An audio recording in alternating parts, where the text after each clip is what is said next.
میرے عزیز دوستوں اور بزرگوں، آج کا یہ جلسہ مجلس اتحاد المسلمین کے ایک مرحوم قائد کی یاد میں منعقد کیا جا رہا ہے، مگر میرا ماننا یہ ہے کہ آج کا دن، آج کی تاریخ میں یہ بہت ضروری ہے کہ ہم اس عظیم شخصیت کو، اس عظیم خلیفہ رسول اللہ صلی اللہ علیہ وسلم کو بھی یاد کریں کہ 13 رجب کو جمعے کے دن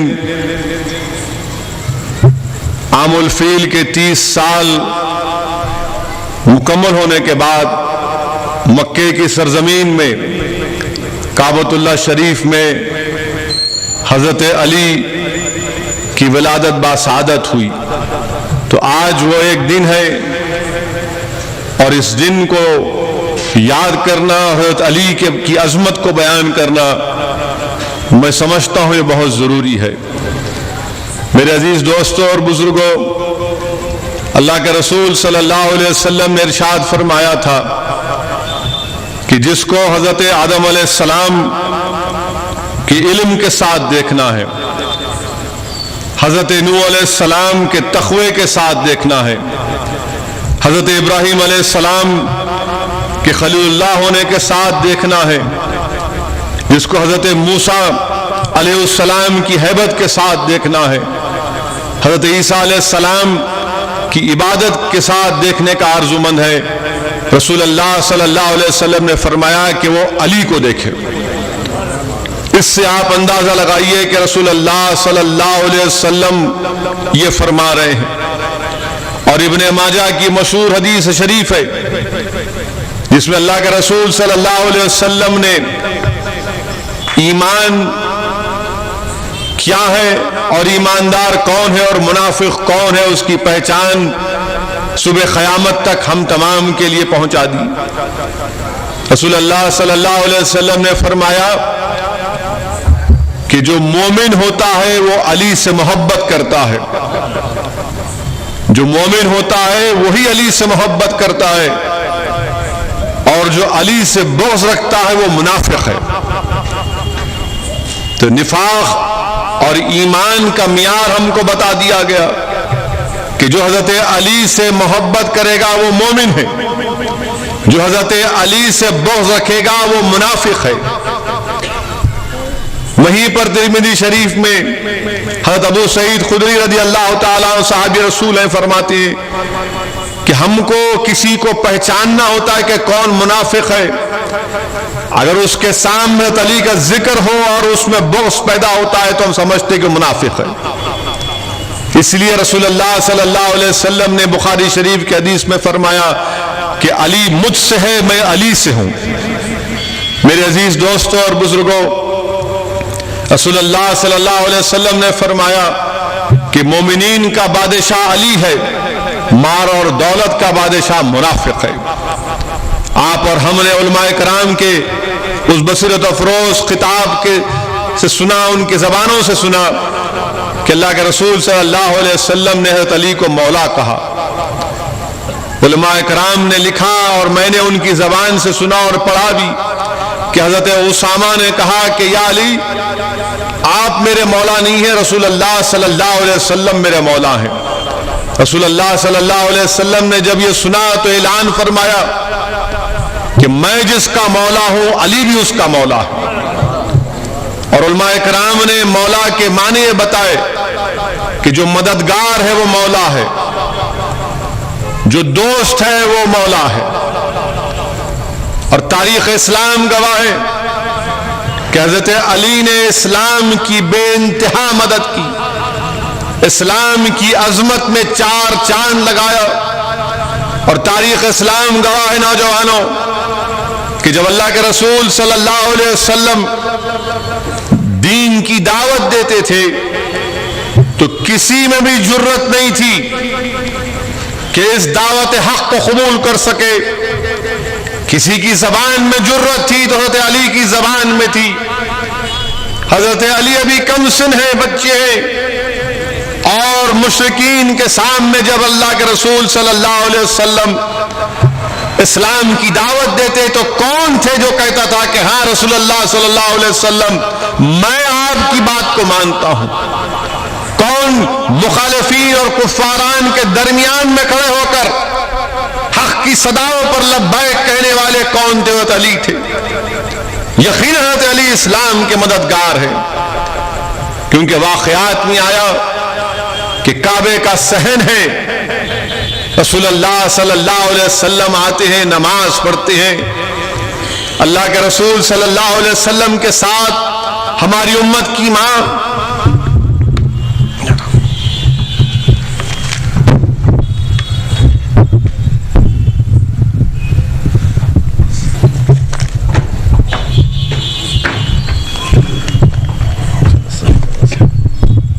کا صحن ہے، اور رحمت اللہ عالمین صلی اللہ علیہ وسلم نماز پڑھنے کے لیے آتے ہیں، تمام مشرکین ہیں، اور اللہ کے رسول صلی اللہ علیہ وسلم کے ساتھ ہماری امت کی ماں حضرت خدیجہ ہیں، اور کون ساتھ ہیں؟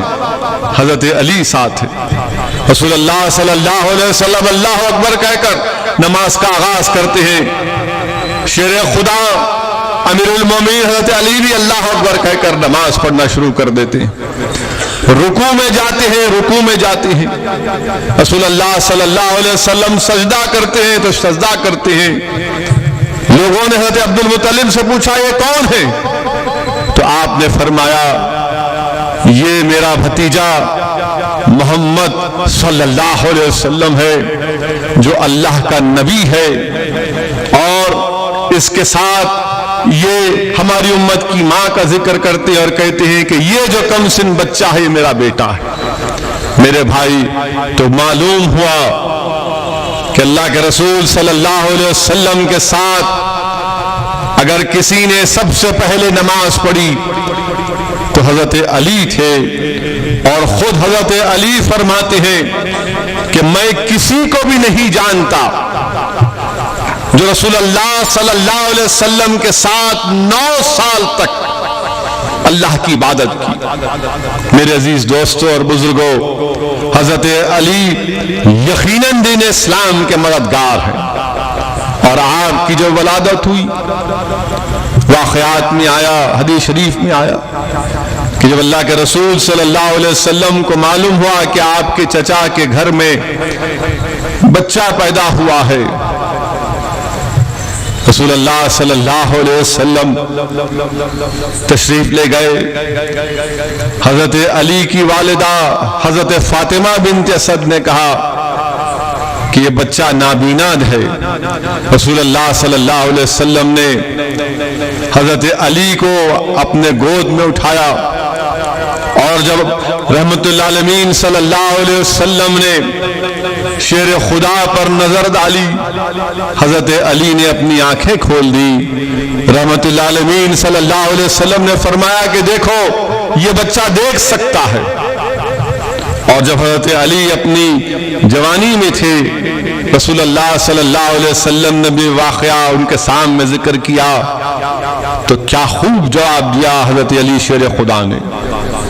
حضرت علی نے فرمایا یا رسول اللہ صلی اللہ علیہ وسلم، میں اس وقت بھی اپنے شعور کی بلندیوں پر تھا، میں اس وقت بھی اپنے شعور کی بلندیوں پر تھا، اور میں دنیا میں سب سے پہلے اگر کسی چیز کو دیکھنا چاہتا تھا تو رخ مصطفیٰ صلی اللہ علیہ وسلم تھا، اسی لیے میں اپنی شعور کی بلندیوں پر تھا، اور میں نے سب سے پہلے آپ کے چہرے مبارک کا دیدار کیا۔ میرے بھائی، آپ اندازہ لگائیے کیا مقام علی ہے۔ جس نے حضرت علی کی عظمت کو نہیں مانا وہ نہ شیعہ ہے، نہ سنی ہے، نہ مسلمان ہے۔ میرے عزیز دوستوں اور بزرگوں، رسول اللہ صلی اللہ علیہ وسلم نے حضرت علی کے بارے میں کیا فرمایا کہ علی کے چہرے کو دیکھنا بھی عبادت ہے۔ رسول اللہ صلی اللہ علیہ وسلم نے ارشاد فرمایا علی علم کا دروازہ ہے۔ رسول اللہ صلی اللہ علیہ وسلم نے کیا فرمایا کہ علی علم کا دروازہ ہے۔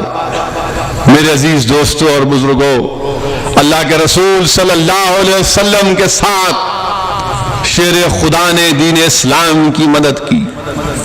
میرے عزیز دوستوں اور بزرگوں، حضرت علی کے مقام کو اگر جاننا ہے تو شیخ عبداللہ محدث دہلوی مدارج النبوہ میں واقعہ لکھ رہے ہیں کہ مکہ فتح ہوا، رسول اللہ صلی اللہ علیہ وسلم کعبۃ اللہ شریف میں گئے اور جا کر آقا دو عالم صلی اللہ علیہ وسلم نے ارشاد فرمایا کہ قل جاء الحق وزهق الباطل ان الباطل کان زهوقا، اشارہ کرتے میرے آقا بتوں کی طرف بت ٹوٹ جاتے، اور پھر حضرت علی سے کہا کہ کعبے کے اوپر بت ہے اس کو صاف کرو، اور حکم فرمایا کہ میرے کھندے دوش مبارک پر کھڑے ہو جاؤ۔ حضرت علی نے کہا رسول اللہ میں آپ کے کھندے مبارک پر کھڑے ہو جاؤں؟ کہا کہ ہاں کھڑے ہو جاؤ۔ حضرت علی رسول اللہ صلی اللہ علیہ وسلم کے دوش مبارک پر کھڑے ہوئے اور کعبۃ اللہ شریف سے بتوں کو ہٹا رہے تھے۔ جب نیچے آئے اللہ کے رسول صلی اللہ علیہ وسلم پوچھا علی جب تم اوپر گئے تم نے کیا دیکھا؟ حضرت علی نے فرمایا رسول اللہ صلی اللہ علیہ وسلم میں تو اللہ کے عرش کو دیکھا ہوں۔ اور پھر آقا نے پوچھا کہ تم کیسے واپس آئے؟ تو فرمایا مجھے نہیں معلوم۔ رسول اللہ صلی اللہ علیہ وسلم نے ارشاد فرمایا کہ اللہ نے جبریل امین کو حکم دیا کہ تم کو ان کے پروں پر بٹھا کر تم کو نیچے لایا گیا۔ یہ شیر خدا حضرت علی کا مقام ہے، اور تاریخ گواہ ہے کہ حضرت علی کی پیدائش کعبۃ اللہ شریف میں ہوئی، اور اس سے پہلے کسی کی بھی پیدائش کعبۃ اللہ شریف میں نہیں ہوئی۔ میرے عزیز دوستوں اور بزرگوں، شیر خدا حضرت علی کی طاقت کا اندازہ آپ اور ہم کیا کر سکتے ہیں کہ خیبر کی جنگ ہو رہی ہے اور اللہ کے رسول صلی اللہ علیہ وسلم نے ارشاد فرما دیا کہ کل صبح میں اسی کے ہاتھ میں جھنڈا دوں گا جو خیبر کو فتح کرے گا، اور رحمت اللہ عالمین صلی اللہ علیہ وسلم نے ارشاد فرمایا کہ وہ شخص ہوگا جو اللہ اس کے رسول سے محبت کرتا ہے اور اللہ اس کے رسول بھی اس سے محبت کرتے۔ تو صحابہ کرام میں یہ بات پھیل چکی کہ اب کس کے ہاتھ میں جھنڈا آئے گا۔ صبح ہوئی، اللہ کے رسول صلی اللہ علیہ وسلم نے پوچھا کہ علی کہاں ہے؟ تو فرمایا گیا کہ ان کی آنکھوں میں درد ہے، آشوب چشم ہے۔ رسول اللہ صلی اللہ علیہ وسلم کے حکم پر وہ آئے، اللہ کے رسول صلی اللہ علیہ وسلم نے ان کی آنکھوں میں لعاب دہن ڈالا اور کہا یہ لو علی، یہ جھنڈا لو اور خیبر کو فتح کرو۔ میرے عزیز دوستوں بزرگوں، شیر خدا حضرت علی امیر المومنین نے خیبر کے اس قلعے کے دروازے کو اپنی پشت پر اٹھا لیا، نہ صرف اکھاڑا بلکہ اپنے پشت پر اٹھا لیا، اور خیبر فتح ہوا۔ اور جب دروازہ زمین پر پڑا ہوا تھا 40 لوگ اس کو کھینچنا چاہ رہے تھے، نہیں کھینچ پا رہے تھے۔ یہ طاقت تھی حضرت علی کی۔ میرے عزیز دوستوں اور بزرگوں، حضرت علی کی والدہ حضرت فاطمہ بنت اسد کا جب وصال ہوا، اللہ کے رسول صلی اللہ علیہ وسلم، کبھی جائیے جنت البقیع میں، جب آپ اندر جائیں گے تو لیفٹ ہینڈ سائڈ پر کونے میں وہاں پر فاطمہ بنت اسد کی مزار مبارک ہے۔ رسول اللہ صلی اللہ علیہ وسلم اس قبر میں جا کر لیٹ گئے، اپنا کرتا فاطمہ بنت اسد کو پہنایا۔ صحابہ نے پوچھا رسول اللہ صلی اللہ علیہ وسلم آپ کیا کر رہے ہیں؟ تو کہا کہ میں اپنی ماں کی خبر میں اس لیے لیٹا ہوں تاکہ اللہ اس میں رحمت ڈال دے۔ یہ میری ماں ہے، کہا، جو خود بھوکا رہتی تھی اور مجھے کھانا کھلاتی تھی، کپڑے نہیں تھے مگر مجھے کپڑے پہناتی تھی۔ اللہ کے رسول صلی اللہ علیہ وسلم نے حضرت علی کی والدہ فاطمہ بنت اسد کو اپنی ماں کہا۔ میرے عزیز دوستوں اور بزرگوں، شیر خدا حضرت علی کا ایک مضمون، ایک بہت دنیا کے سمندر کو جمع کر لو اور مضمون ختم نہیں ہوگا۔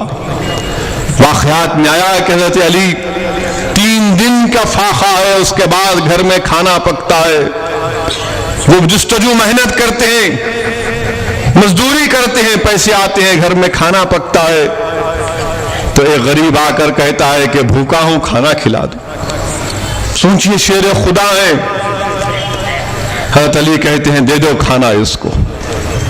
داتا گنج بخش علی حجوری کشف المحجوب میں آل رسول کا ایک واقعہ لکھتے ہیں کہ امام حسن کے پاس بھی فاقہ تھا، گھر میں کئی دن کے بعد کھانا پکا تو ایک سائل آیا اور پکار کر کہا کہ ابن رسول صلی اللہ علیہ وسلم، اے آل رسول صلی اللہ علیہ وسلم، بھوکا ہوں۔ حضرت امام حسن اپنے گھر میں گئے، جتنے پیسے تھے جا کر اس غریب کو دے دیا۔ جب واپس لوٹے تو آنکھ میں آنسو تھے۔ آپ کے گھر میں پوچھا گیا کہ آپ کے آنکھوں میں آنسو اس لیے ہیں کہ ابھی بیت المال سے پیسے آئے تھے۔ کہا کہ اس وجہ سے میری آنکھ میں آنسو نہیں آئے، آنسو اس لیے آئے کہ کاش میں پھر کر اس غریب کو تلاش کرتا تاکہ اس کو ذلت محسوس نہ ہوتی میرے گھر پر آ کر پوچھنے کی۔ یہ آل رسول کا کردار ہے، آل رسول کا کردار ہے، جو شیر خدا حضرت علی سے محبت کرنے والے ہیں، جو اہل بیت سے محبت کرنے والے ہیں۔ ان کی سیرت ہم تمام سے پکار کر کہہ رہی ہے کہ فریادوں کی فریاد سنو، فریاد کرنے والوں کی فریاد کو سنو۔ میرے عزیز دوستوں اور بزرگوں، اسی لیے اللہ کے رسول صلی اللہ علیہ وسلم نے فرمایا کہ جنت تین لوگوں کی مشتاق رہے گی، ایک حضرت علی، حضرت عمار، حضرت سلمان کی، کہ جنت تین لوگوں کی مشتاق رہے گی۔ سورہ بقرہ کی آیات جس میں اللہ فرما رہا ہے کہ جو لوگ اللہ کی راہ میں رات میں دن میں خیرات کرتے ہیں، پوشیدہ اور ظاہری طور پر خیرات کرتے ہیں، ان کو اللہ کے پاس اس کا اجر ملے گا اور ان کو اس دن کسی چیز کا خوف نہیں ہوگا۔ تو علماء اکرام نے لکھا کہ یہ آیات حضرت علی کے لیے نازل کی گئی تھی کہ آپ کے پاس 4 دینار تھے، آپ نے دن میں 1 دینار خرچ کیا، رات میں 1 دینار خرچ کیا، خاموشی سے ظاہری طور پر اور 4 دینار خرچ کیے۔ میرے عزیز دوستوں اور بزرگوں، حضرت علی کے اس کردار کو ہمارے سامنے رکھنا ہے، شیر خدا کی عظمت کو سمجھنا ہے۔ اور یاد رکھیے آج نجف سے روضے علی سے آواز آ رہی ہے کہ اے مسلمانوں جن کے دلوں میں اہل بیت کی محبت ہے، اپنی صفوں میں اتحاد پیدا کرو۔ تم اختلافات اور مسلکی اختلافات کو بازو رکھو، دنیا تم کو تمہارے خون میں غسل دے رہی ہے۔ میرے عزیز دوستوں اور بزرگوں، اگر ہم اپنی صفوں میں اتحاد کو پیدا کریں گے تو یقیناً یہ صحیح معنوں میں حضرت علی سے محبت ہوگی۔ میرے عزیز دوستوں اور بزرگوں، حضرت علی کون؟ جن کی زندگی کی ابتدا مسجد سے ہوئی، کعبۃ اللہ شریف میں ولادت ہوئی، جن کی زندگی کی انتہا بھی مسجد ہے، زندگی کی انتہا بھی مسجد ہے۔ ایک خارجی نے آپ پر حملہ کیا۔ میرے عزیز دوستوں اور بزرگوں، مقام علی کی عظمت کو سمجھنا ضروری ہے۔ اگر نہیں سمجھو گے تو پھر اللہ کے رسول صلی اللہ علیہ وسلم نے فرمایا کہ جس کے دل میں بغض ہے علی کا وہ منافق ہے، اور مومن ہی علی سے محبت کرتا ہے۔ اور شیر خدا کے بارے میں ہماری امت کی ماں حضرت عائشہ کیا فرماتی ہے؟ صدیقہ فرماتی ہیں، آپ کے سامنے پوچھا گیا کہ مردوں میں سب سے بہترین کون ہے؟ ہماری امت کی ماں نے کہا، حضرت علی کا نام لیا اور کہا کہ مجھے معلوم کہ بہت زیادہ روزے رکھنے والے تھے، وہ بہت زیادہ تہجد کی نماز نہیں چھوڑنے والے تھے۔ میرے عزیز دوستوں اور بزرگوں، آل رسول ہے، اہل بیت ہے، اور اہل بیت کیا ہے؟ اہل بیت، اللہ کے رسول صلی اللہ علیہ وسلم نے فرمایا کہ میری آل کشتی نوح کی طرح ہے، جو اس میں سوار ہو گیا وہ بچ گیا، جو نہیں سوار ہوا وہ برباد ہو گیا۔ تو اہل بیت کے مقام اور مرتبے کو بھی سمجھنے کی ضرورت ہے۔ اور میں آج کی اس تاریخ کی مناسبت کے لحاظ سے اس بات کا ذکر کرنا بے حد ضروری سمجھتا تھا، کیونکہ میرے عزیز دوستوں اور بزرگوں، صوفیاء اکرام کا ماننا یہ ہے کہ کوئی چشتی ہو یا کوئی شاذلی ہو یا کوئی نقشبندی ہو یا کوئی سہروردی ہو یا کچھ بھی ہو، یہ تمام کے تمام جا کر شیر خدا کے صفات ملتے ہیں، وہیں سے ہے۔ اس کے بعد پھر یہ چشتی ہے، شاذلی ہے، نقشبندی ہے، سہروردی ہے۔ میرے عزیز دوستوں اور بزرگوں، اسی لیے میں آپ سے عرض کر رہا ہوں کہ آج ہم کو اپنے آپسی اختلافات کو بالائے طاق رکھنا ہے۔ یقیناً مسلک کے اختلافات ہیں اور ضروری بھی ہو سکتا ہے، مگر اس اختلافات کو اتنا آگے نہ بڑھائیے کہ ہم ایک دوسرے کے گریبان کو پکڑ لیں، ایک دوسرے پر الزام لگا لیں۔ میرے بھائی یاد رکھو، کوئی فاتحہ نہیں دیتا کوئی بات نہیں، کوئی فاتحہ دیتا ہے تو آپ کو کیا تکلیف ہے؟ اسی میں دنیا ختم ہو جائے گی کیا؟ کوئی میلاد نہیں مناتا، ٹھیک ہے، کوئی میلاد جوش سے مناتا ہے، منانے دیجئے، جمہوریت ہے، بلکہ اس میں کیا ہے؟ ہم کو کیوں اختلافات کرنا ہے؟ میرے بھائی، دنیا ہم کو گھیرے میں لے کر ہماری تباہی اور بربادی کے منصوبے بنا رہی ہے۔